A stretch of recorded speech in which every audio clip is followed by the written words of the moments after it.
Clara Bennett carefully placed the small, hand-painted box on the kitchen table. It was a gift from her daughter Lily, who had spent weeks preparing it for Mother's Day. The scent of fresh flowers filled the air, mingling with the soft morning light streaming through the window of their cozy home in the Cotswolds. Clara smiled as she watched Lily approach, her eyes shining with pride and excitement. "Happy Mother's Day, Mum," whispered Lily, holding out the box. Clara's heart warmed. This was what she had wished for. A simple moment of joy with her daughter. But before she could open the gift, the kitchen door swung open. Sarah, Clara's sister-in-law, stepped inside, her lips curling into a sneer. She glanced at the box in Clara's hands and said sharply, "That's not for you." The words hung heavy in the room, silencing the laughter and happiness. Lily's smile faltered, confusion clouding her young face. Clara's heart clenched with a sudden painful ache. "Why not?" Clara asked, trying to keep her voice steady. Sarah folded her arms. "Because you don't deserve it. You never have." The tension between them was no secret. For years, Clara had been treated as an outsider in her husband's family. But today, on a day meant for celebration, those old wounds were reopened with a sharpness that cut deeper than ever before. Clara looked at Lily, whose small hands trembled slightly. She knew this moment was just the beginning of a long and difficult battle to protect the love and happiness she shared with her daughter. Outside, the wind rustled the leaves of the ancient oaks that surrounded their home, as if whispering secrets only the family could understand. The morning sunlight had long shifted, casting sharp shadows across the Bennett household. Clara sat alone in the living room, the rejected gift resting unopened on the table beside her. The warmth of Lily's smile had already begun to fade, replaced by a quiet sadness that weighed heavily on Clara's heart. She tried to focus on the sound of Lily's laughter from upstairs, a fragile thread of normality in the chaos that had erupted moments before. But Clara's mind was a whirlwind of memories and doubts. How had things spiraled so far out of control? How had the family she married into become so hostile? It wasn't always like this. When Clara first met her husband, James, she had been filled with hope. They had dreamed of building a life together, away from the judgment and coldness of the extended family. But time had eroded that dream, leaving behind fractures that grew wider with each passing year. Her phone buzzed sharply against the wooden table. A message from James appeared. "I'm at work. Try to keep the peace for Lily's sake." Clara's fingers trembled as she typed back, "I don't know how much longer I can." The doorbell rang suddenly, pulling her from her thoughts. She opened the door to find Dr. Elizabeth Harper, the family doctor who had delivered Ethan 6 months ago. Elizabeth had always been a quiet supporter, someone who understood the struggles Clara faced without needing to be told. "I heard what happened this morning," Elizabeth said softly, stepping inside. "You're not alone in this, Clara." Clara felt tears prick her eyes. "It's like they want to erase me, to pretend I don't exist." Elizabeth nodded. "They fear what you represent. Strength, love, the future. But you must hold on to that. For Lily, and for yourself." As they spoke, Clara's resolve hardened. She knew the road ahead would be difficult. Sarah's rejection was not just about a gift. It was about power, control, and old wounds that refused to heal. Later that day, Clara watched Lily playing in the garden. The sunlight caught the golden curls of her hair, and for a moment, Clara felt a flicker of hope. She would fight, no matter what it took, to protect this precious life and the love that came with it. But as the shadows lengthened and the evening chill settled in, Clara could not shake the feeling that the family's secrets ran deeper than she had ever imagined. Secrets that might change everything. Days passed, but the tension in the Bennett household remained thick and unyielding. Clara found herself walking on eggshells around the family, each interaction a reminder of the fragile peace she desperately tried to hold together. Sarah's cold disdain lingered like a shadow in every room, poisoning conversations and dampening spirits. One rainy afternoon, Clara sat by the window, watching the droplets race down the glass. Lily was quietly drawing at the kitchen table, her tiny hands busy with colored pencils. The gift box still lay unopened nearby, a silent witness to the fracture within their family. Clara's thoughts drifted back to the early days of her marriage. James had been her anchor, the man who promised a future filled with love and acceptance. Yet the closer she grew to him, the wider the gap seemed to become between her and his family. That evening, a letter arrived. Its envelope was plain, but the handwriting was unmistakable. Her late grandmother's, Mary Clark. Clara's heart quickened as she carefully unfolded the fragile paper inside. The letter revealed secrets that Clara had never known. Mary had written of family disputes long buried, of promises broken and truths hidden beneath years of silence. There were hints about James's family, about tensions that had torn branches of their family tree apart. As Clara read, she realized the magnitude of what had been concealed. The rejection she faced was not just personal. It was woven into a deeper history she was only beginning to understand. Her resolve strengthened. She would not be a silent victim of past mistakes. For Lily's sake, she needed to uncover the full story and find a way to heal the wounds that divided them. Later that night, as the house settled into quiet, Clara shared the letter with James. His face was unreadable, shadows flickering across his features. "There's more to this family than I ever wanted to admit," he said quietly. "But we have to face it. Together." In the days that followed, Clara and James began to piece together the fractured past. Old photographs, forgotten diaries, and whispered conversations painted a picture of pain, jealousy, and unresolved conflicts. Yet amid the darkness, there was hope. The chance to rewrite their family's story, to build a future free from the burdens of yesterday. But as Clara looked toward that future, a nagging fear stayed with her. Some secrets were meant to stay hidden, and uncovering them might come at a cost she was not prepared to pay. The following weeks brought a fragile calm to the Bennet household, but beneath the surface, tensions simmered quietly.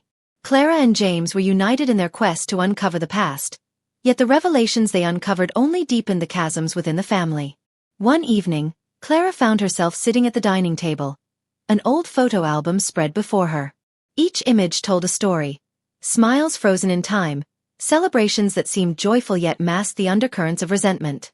James joined her, tracing a finger over a faded photograph of his parents on their wedding day.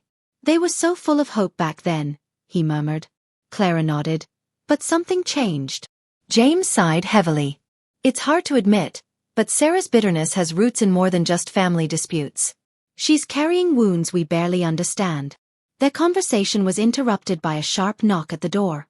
Clara's heart raced as she opened it to find Sarah standing there, her eyes cold but weary. "I want to talk," Sarah said, her voice low.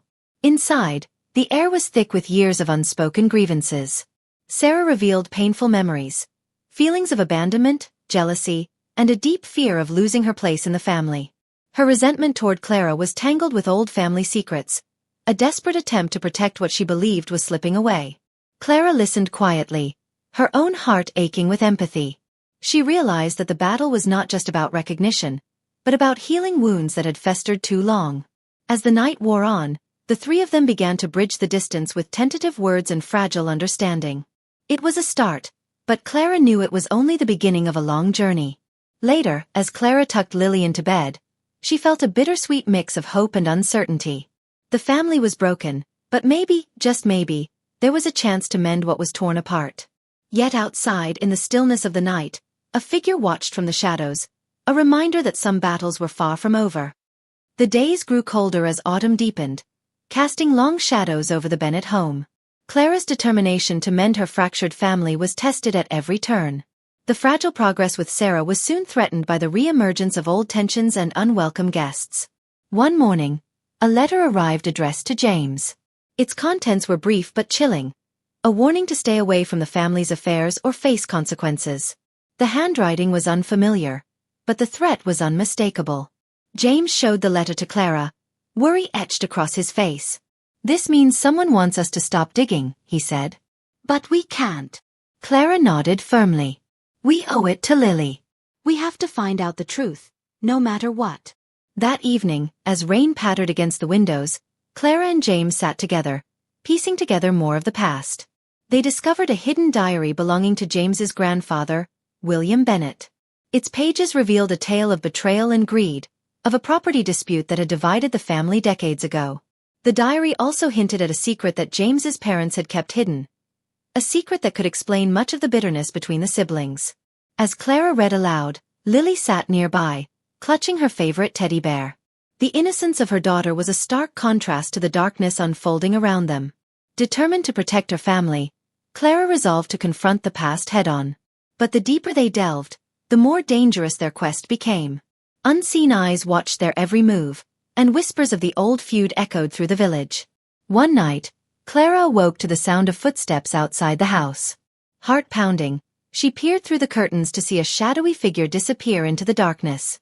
The fight for her family's future was no longer just a battle of words, it was a struggle for survival. Clara's nerves were on edge. The memory of the shadowy figure outside the house haunted her thoughts. She had never imagined that returning to her husband's village would unveil such a tangled web of deceit. But now that they were in the thick of it, retreat was no longer an option. James, ever calm on the surface, had begun locking the doors earlier in the evening and double-checking the windows before bed. Neither of them said it aloud, but they both felt the creeping presence of danger. Lily, too young to understand, seemed unsettled as well. She clung to Clara more than usual, her bright eyes dimmed by the tension in the air. On a gray Thursday afternoon, Clara decided to revisit the old Bennett house one more time. She had a feeling, an inexplicable pull towards something unfinished. She brought Lily to her friend Sophie's for the day, not wanting the little girl anywhere near what might unfold. The house, long abandoned by most of the family, stood quiet beneath the overcast sky. The air inside smelled of damp wood and dust. James met her there, holding the rusted key they'd found weeks earlier in the attic. "I think we missed something," Clara whispered as they stepped inside. "Something important." The floorboards groaned under their weight. They walked slowly through the hallway, scanning every shelf, every corner. In the parlor, Clara paused, her gaze fixed on the fireplace. Above it hung a crooked painting of a fox hunt, one James had always disliked. "Help me take this down," she said suddenly. With a grunt, they lifted the frame off the wall.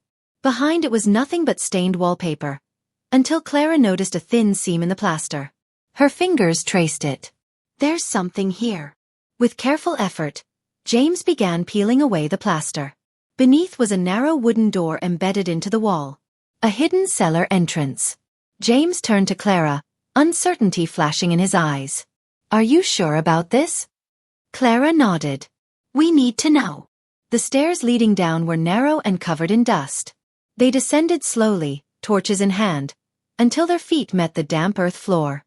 The cellar was larger than expected, with wooden beams supporting the ceiling and crates stacked along the walls. In the far corner, beneath a worn tarpaulin, they found a metal trunk secured with an old padlock.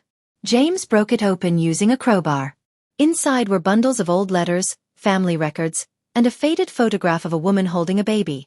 Someone Clara didn't recognize. As they sifted through the documents, a clearer picture began to form. The photograph was of James's grandmother, not the woman he had known growing up, but someone else entirely. A handwritten letter explained it all. James's grandfather had had a secret child with another woman before marrying the woman known as the family matriarch. This child, hidden from the rest of the family, had been written out of the will, her existence buried under years of lies and manipulation. And that child's descendants, James included, were never meant to know. Clara stared at the papers in disbelief. They erased her. They rewrote the family history. James sat down on an old stool, stunned. "This changes everything." A loud noise above them shattered the silence. The cellar door had slammed shut. Clara and James stared at one another. Someone knew they were there. And someone didn't want them to leave. The moment the cellar door slammed shut, the air changed. Clara and James were plunged into a thick silence, the kind that made every breath feel heavy. The narrow beam from Clara's torch flickered across the stone walls, casting long twitching shadows that danced like ghosts. Clara rushed up the cellar stairs, her fingers trembling as she pushed at the door. Locked. From the outside. "No," she whispered. "No, no, no." James joined her, pushing with all his strength, but the door wouldn't budge. It was sealed tightly, as if someone had planned this. The echo of footsteps could be heard upstairs. Slow. Deliberate.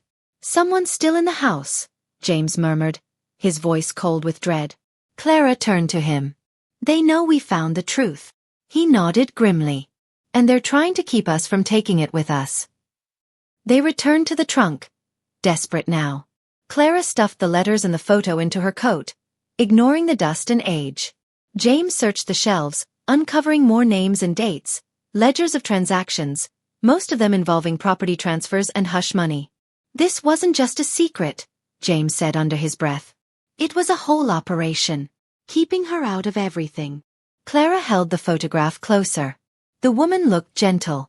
She wore a brooch identical to the one James's mother had claimed was a family heirloom. Clara had always thought it looked out of place on her mother-in-law's pinched collar. Now it made sense. It wasn't hers to begin with. From above came the unmistakable sound of furniture being dragged.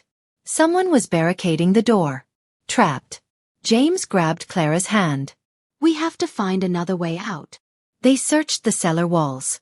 Some parts were just dirt, others lined with old stone and crumbling plaster.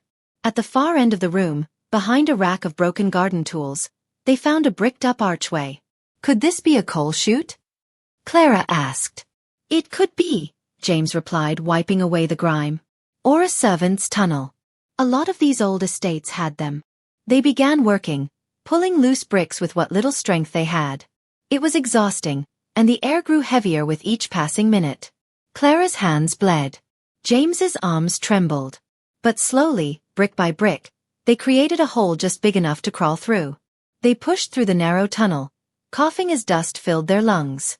It was dark and smelled of mold, but it was freedom, or at least a chance at it. After what felt like forever, the tunnel opened into an overgrown greenhouse at the back of the property. Clara gasped for air and staggered outside, brushing cobwebs from her coat. James emerged behind her, his face gray with fatigue. "We made it," he said. But even as the words left his lips, they heard it, a voice calling out their names from the house. "Come." Controlled. It was Margaret. "She knew," Clara whispered. They ducked into the trees behind the greenhouse, hiding among the brambles. The letters and photograph were still safe in Clara's coat, but their discovery had changed the stakes. The family secret was no longer buried. And now that it was uncovered, someone was willing to do anything to keep it silent. The wind howled through the moors as Clara and James made their way down the overgrown path, leaving the estate behind them. Dawn was creeping up behind the hills, washing the sky in pale streaks of gray.